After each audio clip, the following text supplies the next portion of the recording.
Hello ನಮಸ್ಕಾರಪ್ಪ ಎಲ್ಲ ದೊಡ್ಡ ಮಂದಿಗೆ. ಇವತ್ತು ವಿಡಿಯೋ ಮಾಡಕತ್ತೇನೆ ರೀ. ಒಂದು ಕಮ್ಮಿ ಬಜೆಟ್ನಲ್ಲಿ ಯಾವ ರೀತಿಯಾಗಿ ಒಂದು ಮೀನು ಸಾಕಾಣಿಕೆಯನ್ನು ಮಾಡ್ಬೇಕಂತ ತಿಳಿಸ್ಕೊಡ್ತೀನಿ ಫ್ರೆಂಡ್ಸ್. ನೀವಿನ್ನೂ ನಮ್ಮ ಚಾನಲ್ಗೆ ಸಬ್ಸ್ಕ್ರೈಬ್ ಆಗಿಲ್ಲ ಅಂದರೆ ದಯವಿಟ್ಟು ಚಾನಲ್ಗೆ ಸಬ್ಸ್ಕ್ರೈಬ್ ಆಗಿ ಅಂತ ಹೇಳ್ತಾ ಬನ್ನಿ ವಿಡಿಯೋನ ಶುರು ಮಾಡೋಣ. ಮೊದಲನೇದಾಗಿ ಮೀನು ಸಾಕಾಣಿಕೆ ಇದೊಂದು ಲಾಭದಾಯಕ ಒಂದು ಉಪಕಸಬಾಗಿದೆ. ಕಡಿಮೆ ಜಾಗದಲ್ಲಿ ಹೆಚ್ಚಿನ ಆದಾಯ ತರುವ ಈ ವ್ಯವಹಾರವನ್ನು ನೀವೇನಾದರೂ ವೈಜ್ಞಾನಿಕವಾಗಿ ಮಾಡಿದರೆ ಒಂದು ಉತ್ತಮವಾದ ಯಶಸ್ಸನ್ನು ಕಾಣಬಹುದು. ನೀವೇನಾದರೂ ಮೊದಲನೇದಾಗಿ ಮೀನು ಸಾಕಾಣಿಕೆಯಿಂದ ಆರಂಭ ಮಾಡಬೇಕಂತ ಅಂದ್ಕೊಂಡಿದ್ರಪ್ಪ ಅಂದರೆ ಈ ವಿಡಿಯೋ ನಿಮಗೋಸ್ಕರ. ಈ ವಿಡಿಯೋನ ಎಲ್ಲೂ ಸ್ಕಿಪ್ ಮಾಡದೆ ಪೂರ್ತಿಯಾಗಿ ನೋಡಿ ಅಂತ. ನೀವು ಮೀನು ಸಾಕಾಣಿಕೆಯನ್ನು ಆರಂಭಿಸಲು ಬಯಸಿದ್ದರೆ ಈ ಒಂದು ಕೆಳಗಿನ ಅಂಶಗಳನ್ನು ಗಮನಿಸಬೇಕಾಗುತ್ತೆ. ಯಾವಪ್ಪ ಅಂದ್ರೆ ಮೊದಲನೇದಾಗಿ ಸ್ಥಳದ ಒಂದು ಆಯ್ಕೆ, ಯಾವ ರೀತಿಯಾಗಿ ನಾವೊಂದು ಸ್ಥಳವನ್ನು ಆಯ್ಕೆ ಮಾಡ್ಬೇಕಂತ ತಿಳಿಸ್ಕೊಡ್ತೀನಿ. ಹಾಗೆ ಎರಡನೇದಾಗಿ ಸಾಕಾಣಿಕೆಗೆ ಯೋಗ್ಯವಾದ ಮೀನಿನ ತಳಿಗಳು, ಯಾವ ರೀತಿಯಾಗಿ ಒಂದು ಮೀನಿನ ತಳಿಗಳನ್ನು ಸಾಕುವುದರಿಂದ ಉತ್ತಮವಾದ ಒಂದು ನಮ್ಮ ವಾತಾವರಣಕ್ಕೆ ಹೊಂದಿಕೊಳ್ಳುವಂತಹ ತಳಿಯನ್ನು ಆಯ್ಕೆ ಮಾಡಬೇಕಾಗುತ್ತೆ. ಮೂರನೇದಾಗಿ ಆಹಾರ ನಿರ್ವಹಣೆ, ಯಾವ ರೀತಿಯಾಗಿ ನಾವೊಂದು ಆಹಾರವನ್ನು ಕೊಡಬೇಕು, ಅದನ್ನು ಪಾಲನೆ ಪೋಷಣೆಯನ್ನು ಯಾವ ರೀತಿಯಾಗಿ ಮಾಡಬೇಕಂತ ತಿಳಿಸ್ಕೊಡ್ತೀನಿ. ಹಾಗೆ ಮಾರುಕಟ್ಟೆಯ ಒಂದು ಮತ್ತು ಲಾಭಾಂಶಗಳು, ನಾವು ಯಾವ ರೀತಿಯಾಗಿ ಮಾರುಕಟ್ಟೆಯನ್ನು ಮಾರ್ಕೆಟಿಂಗ್ ಮಾಡ್ಕೋಬೇಕು ಮತ್ತು ಯಾವ ರೀತಿಯಾಗಿ ಇದರಿಂದ ಲಾಭವನ್ನು ಪಡ್ಕೋಬೋದು ಅಂತ ತಿಳಿಸ್ಕೊಡ್ತೀನಿ ಫ್ರೆಂಡ್ಸ್. ಮೊದಲನೇದಾಗಿ ಸ್ಥಳದ ಆಯ್ಕೆ. ಮೀನು ಸಾಕಾಣಿಕೆಯಲ್ಲಿ ನಾವು ಯಶಸ್ಸನ್ನು ಗಳಿಸಲು ಸ್ಥಳದ ಆಯ್ಕೆ ಅತ್ಯಂತ ಒಂದು ಪ್ರಮುಖವಾದ ಹಂತವಾಗಿದೆ. ನೀವು ಉತ್ತಮವಾದ ಸ್ಥಳವನ್ನು ಆರಿಸಿಕೊಂಡರೆ ಅದರಲ್ಲಿ ಅರ್ಧದಷ್ಟು ಕೆಲಸ ಮುಗಿದಂತೆ. ಸ್ಥಳ ಆಯ್ಕೆ ಮಾಡುವಾಗ ಗಮನಿಸಬೇಕಾದ ಪ್ರಮುಖ ಅಂಶಗಳು ಇಲ್ಲಿವೆ. ಮೊದಲನೇದಾಗಿ ಮಣ್ಣಿನ ಗುಣಲಕ್ಷಣ, ಸಾಯಿಲ್ ಕ್ವಾಲಿಟಿ. ಮೀನು ಸಾಕಾಣಿಕೆಗೆ ಮಣ್ಣು ನೀರನ್ನು ಹಿಡಿದಿಟ್ಟುಕೊಳ್ಳುವ ಒಂದು ಸಾಮರ್ಥ್ಯವನ್ನು ಹೊಂದಿರಬೇಕು. ಉದಾಹರಣೆಗೆ ಜೇಡಿ ಮಿಶ್ರಿತ ಮಣ್ಣು, ಇದು ಮೀನು ಸಾಕಾಣಿಕೆಗೆ ಅತ್ಯುತ್ತಮ. ಇದು ನೀರು ಸೋರಿ ಹೋಗದಂತೆ ತಡೆಯುತ್ತದೆ. ಪರಿಶೀಲನೆ. ಮಣ್ಣನ್ನು ಕೈಯಲ್ಲಿ ಹಿಡಿದುಕೊಂಡರೆ ಉಂಡೆ ಮಾಡಿದರೆ ಅದು ಒಡೆಯಬಾರದು. ಮರಳು ಮಿಶ್ರಿತ ಮಣ್ಣಾಗಿದ್ದರೆ ನೀರು ಬೇಗನೆ ಇಂಗಿ ಹೋಗುತ್ತದೆ. ಇಂಥ ಸ್ಥಳದ ಸೂಕ್ತವಲ್ಲ. ಎರಡನೇದಾಗಿ ನೀರಿನ ಲಭ್ಯತೆ ಮತ್ತು ಗುಣಮಟ್ಟ. ವರ್ಷ ಪೂರ್ತಿ ನೀರು ಸಿಗುವಂತಿರಬೇಕು. ಮೂಲ ಯಾವುದಾಗಿರ್ಬೇಕಪ್ಪ ಅಂದ್ರೆ ಕೆರೆ ಆಗಿರ್ಬೋದು, ನದಿ ಆಗಿರ್ಬೋದು, ಕಾಲುವೆ ಅಥವಾ ಬೋರ್ವೆಲ್ ಸೌಲಭ್ಯವಿರಬೇಕು. ಗುಣಮಟ್ಟ. ನೀರು ಕಲುಷಿತವಾಗಿರಬಾರದು. ಹತ್ತಿರದಲ್ಲಿ ಫ್ಯಾಕ್ಟ್ರಿಗಳು, ರಾಸಾಯನಿಕ ನೀರು ಸೇರುತ್ತಿರಬಾರದು. ಒಂದು ನೀರಿನ ಒಂದು pH ಯಾವ ರೀತಿ ಎಷ್ಟಿರಬೇಕಪ್ಪ ಅಂದ್ರೆ 7.0ದಿಂದ 8.5ವರೆಗೆ ಇರಬೇಕು. ಮೂರನೇದಾಗಿ ಭೂಮಿಯ ಸ್ವರೂಪ.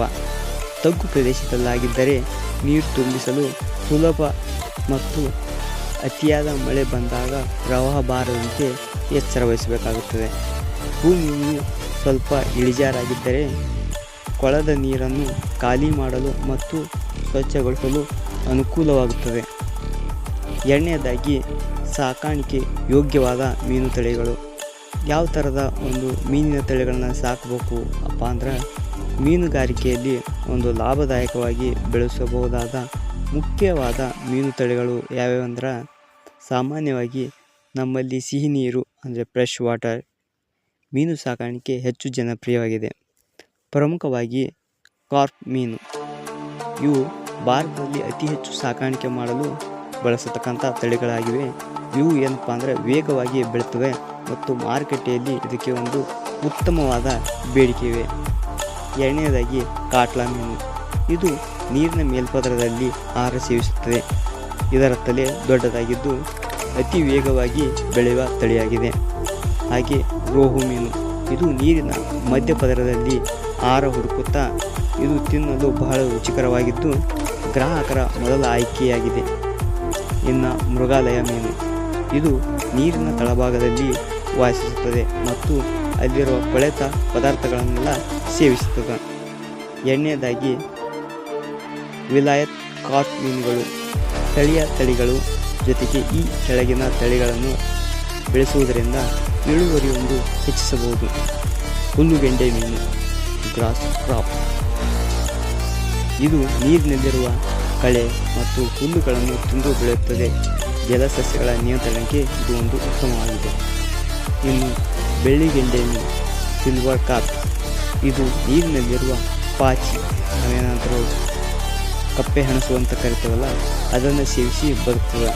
ಇನ್ನು ಸಾಮಾನ್ಯವಾಗಿ ಗೆಂಡೆ ಮೀನು, ಇವು ಯಾವುದೇ ಪರಿಸರಕ್ಕೂ ಕೂಡ ಸುಲಭವಾಗಿ ಹೊಂದಿಕೊಳ್ತವೆ. ಇದು ವರ್ಷ ಪೂರ್ತಿ ಮೊಟ್ಟೆ ಇಡುತ್ತದೆ. ಇತರ ಲಾಭದಾಯಕ ತಳಿಗಳೆಂದರೆ ತಿಲಾಪಿಯಾ, ಮಿಶ್ರ ಮೀನು ಸಾಕಾಣಿಕೆ.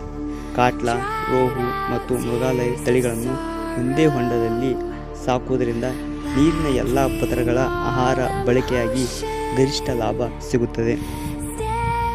ನೀರಿನ ಲಭ್ಯತೆ. ನಿಮ್ಮ ಹೊಂಡದಲ್ಲಿ ವರ್ಷ ಪೂರ್ತಿ ನೀರು ಇರುತ್ತದೆಯೇ ಅಥವಾ ಕೇವಲ 6 ತಿಂಗಳು ಇರುತ್ತದೆ ಎಂಬುದನ್ನು ಗಮನದಲ್ಲಿಟ್ಟುಕೊಳ್ತಾರೆ. ಇನ್ನು ಮೂರನೇದಾಗಿ ಆಹಾರ ಮತ್ತು ನಿರ್ವಹಣೆ. ಮೀನುಗಳ ಆಹಾರ. ಮೀನುಗಳ ಬೆಳವಣಿಗೆಯು ಅವುಗಳಿಗೆ ನೀಡುವ ಪೌಷ್ಟಿಕಾಂಶದ ಮೇಲೆ ಅವಲಂಬಿತವಾಗಿರುತ್ತದೆ. ನೈಸರ್ಗಿಕವಾಗಿ ಆಹಾರ. ಕೆರೆಗಳಲ್ಲಿ ಬೆಳೆಯುವ ಪ್ಲಾಂಕ್ಟನ್ ಅಂದರೆ ಪಾಚಿ, ಅವು ಸೂಕ್ಷ್ಮ ಸಸ್ಯಗಳು ಮತ್ತು ಪ್ರಾಣಿಗಳ ಮೀನುಗಳಿಗೆ ಉತ್ತಮವಾದ ಆಹಾರವಾಗಿದೆ. ಇದನ್ನು ಹೆಚ್ಚಿಸಲು ಕೆರೆಗೆ ಸೆಗಣಿ ಅಥವಾ ಗೊಬ್ಬರವನ್ನು ಬಳಸಲಾಗುತ್ತದೆ. ಪೂರಕ ಆಹಾರ ಸಪ್ಲಿಮೆಂಟ್ ಫೀಡ್. ಅಕ್ಕಿ ತೌಡು, ಹಿಂಡಿ, ಕಡಲೆಕಾಯಿ ಹಿಂಡಿ ಸಮ ಪ್ರಮಾಣದಲ್ಲಿ ಬೆರೆಸಿ ನೀಡಬಹುದು. ಇನ್ನು ಪೆಲೆಟ್ ಆಹಾರ, ಮಾರುಕಟ್ಟೆಯಲ್ಲಿ ಸಿಗುವ ತೇಲುವ ಆಹಾರ, ಹೆಚ್ಚು ಪೌಷ್ಟಿಕಾಂಶ ಹೊಂದಿರುತ್ತವೆ ಮತ್ತು ನೀರಿನ ಗುಣಮಟ್ಟವನ್ನು ಹಾಳು ಮಾಡುವುದಿಲ್ಲ. ಆಹಾರ ನೀಡುವ ಕ್ರಮ. ಯಾವ ರೀತಿಯಾಗಿ ಆಹಾರವನ್ನು ನೀಡಬೇಕಪ್ಪ ಅಂದರೆ, ದಿನಕ್ಕೆ 2 ಬಾರಿ ಬೆಳಿಗ್ಗೆ ಅಥವಾ ಸಂಜೆ ಆಹಾರವನ್ನು ನೀಡಬಹುದು. ಉತ್ತಮ. 5 ರಿಂದ 10 ನಿಮಿಷಗಳಲ್ಲಿ ತಿನ್ನುವಷ್ಟು ಮಾತ್ರ ಆಹಾರವನ್ನು ನೀಡಬೇಕು. ಅತಿಯಾದ ಆಹಾರವನ್ನು ನೀಡಿದರೆ ನೀರು ಕಲುಷಿತಗೊಳ್ಳುತ್ತದೆ. ಕೆರೆ ಅಥವಾ ಟ್ಯಾಂಕ್ನಲ್ಲಿ ನಿರ್ವಹಣೆ. ಮೀನುಗಳ ಆರೋಗ್ಯವಾಗಿರಲು ಅವು ವಾಸಿಸಲು ಪರಿಸರ ಶುದ್ಧವಾಗಿರಬೇಕು. ನೀರಿನ ಗುಣಮಟ್ಟ. ನೀರಿನ ಬಣ್ಣ ತಿಳಿ ಹಸಿರಾಗಿದ್ದರೆ ಅದು ಉತ್ತಮ ಪೌಷ್ಟಿಕಾಂಶದ ಲಕ್ಷಣ.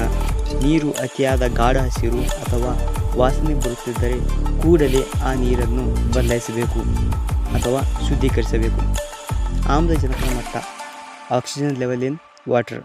ನೀರಿನಲ್ಲಿ ಆಕ್ಸಿಜನ್ ಕಡಿಮೆ ಇದ್ದಾಗ ಮೀನುಗಳು ಮೇಲ್ಮೈಗೆ ಬಂದು ಗಾಳಿಯನ್ನು ಕುಡಿಯಲು ಯತ್ನಿಸುತ್ತವೆ.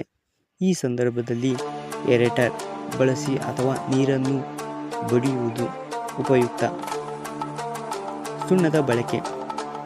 ನೀರಿನ pH ಮಟ್ಟವನ್ನು ಕಾಪಾಡಲು ಮತ್ತು ರೋಗಾಣುಗಳನ್ನು ತಡೆಯಲು ಕಾಲಕಾಲಕ್ಕೆ ಸುಣ್ಣವನ್ನು ಬಳಸುವುದು ಅವಶ್ಯಕ.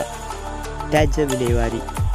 ಕೆರೆಯ ತಳಭಾಗದಲ್ಲಿ ಶೇಖರಣೆಯಾದ ಹುಳು ಅಥವಾ ಮೀನುಗಳ ಮಲವನ್ನು ತೆಗೆಯುತ್ತಿರಬೇಕು.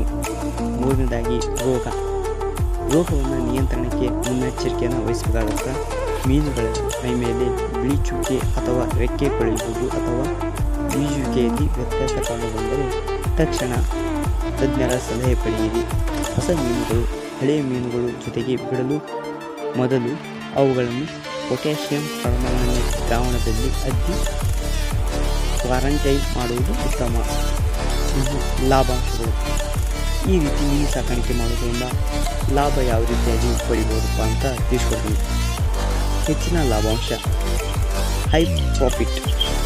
ಕಡಿಮೆ ಹೂಡಿಕೆಯೊಂದಿಗೆ ಪ್ರಾರಂಭಿಸಿದರೆ ಸರಿಯಾದ ನಿರ್ವಹಣೆ ಮಾಡಿದರೆ ಅಲ್ಪಾವಧಿಯಲ್ಲಿ ಉತ್ತಮವಾದ ಲಾಭವನ್ನು ಗಳಿಸಬಹುದು. ಸಾಮಾನ್ಯವಾಗಿ ಹಾಕಿದ ಬಂಡವಾಳಕ್ಕೆ 2 ರಿಂದ 3 ಪಟ್ಟು ಆದಾಯವನ್ನು ಪಡೆಯಬಹುದು. ನಿರಂತರ ಬೇಡಿಕೆ. ಆರೋಗ್ಯದ ದೃಷ್ಟಿಯಿಂದ ಮೀನು ಸೇವನೆ ಮಾಡುವವರ ಸಂಖ್ಯೆ ದಿನದಿನಕ್ಕೆ ಹೆಚ್ಚಾಗುತ್ತಿದೆ.